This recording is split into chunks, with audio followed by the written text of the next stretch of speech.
വലിച്ചു. 3 പേരെ പെട്ടെന്ന് നമ്മൾ ശ്രദ്ധിച്ചു നോക്കാം. ഈ 3 പേരും ദൈവം ഈ ഭൂമിയിലേക്ക് നമ്മളെ അയക്കുമ്പോൾ നമുക്ക് തരുന്ന ഒരു വലിയ കാര്യമാണ് ഫ്രീഡം. അവർക്ക് പറഞ്ഞേ. പക്ഷേ പിശാച് നമ്മളെ എന്ത് ചെയ്യുന്നറിയാമോ? പിശാച് വരുന്നുണ്ട്, അഭിജിത്തുണ്ട്, നമ്മളെല്ലാം പിശാച് കെട്ടിയിട്ടേക്ക്. പിടിച്ച മക്കളെ നമ്മളെല്ലാം അറിയാതെ പിശാച് നമ്മളെ എന്ത് ചെയ്യും?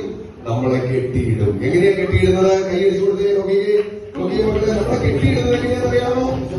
അപ്പോ നിങ്ങളറിയാതെ ഈ കോവിഡ് സമയത്ത് മൊബൈൽ ഫോണൊക്കെ നിങ്ങളുടെ കയ്യിലെത്തി. നിങ്ങളറിയാതെ മൊബൈലുമായിട്ട് കെട്ടിയിട്ടേക്കാണ്.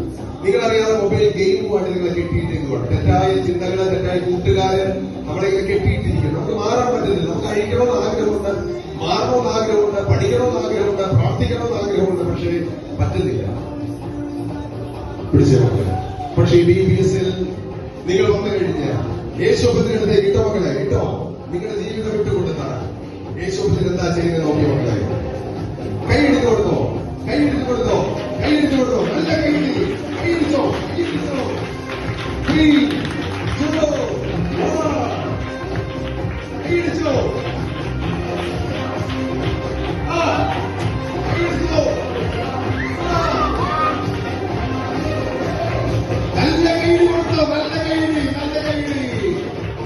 കൂട്ടുകാരെ, യേശുവിന്റെ അടുത്തേക്ക് പോകുമ്പോൾ യേശു പറഞ്ഞു, നിങ്ങൾ എന്നിൽ വിശ്വസിച്ചാൽ നിങ്ങൾ സാക്ഷാൽ സ്വാതന്ത്ര്യമുള്ളവരാകും. നിങ്ങൾ എന്തായി മാറും? ഫ്രീഡം ഉള്ളവരായി മാറും. പക്ഷേ വീണ്ടും നിങ്ങൾ എന്ത് ചെയ്യരുത്? തെറ്റിലേക്ക് പോകരുത്, വീണ്ടും പാപത്തിലേക്ക് പോകരുത്, വീണ്ടും തെറ്റായ അനുസരണക്കേടിലേക്ക് പോകരുത്. യേശുവിന് നിങ്ങളെ ഫ്രീ ആക്കിയിരിക്കുകയാണ്. കേട്ടോ കേട്ടോ. നല്ല കൈയ്യടി, നല്ല കൈയ്യടി നോക്കി കൊടുത്താണ്. നല്ല കൈയ്യടി. യേശുവിന്റെ സ്വാതന്ത്ര്യത്തോടെ ജീവിക്കാൻ നല്ല കൈയ്യടി കൊടുക്കാം.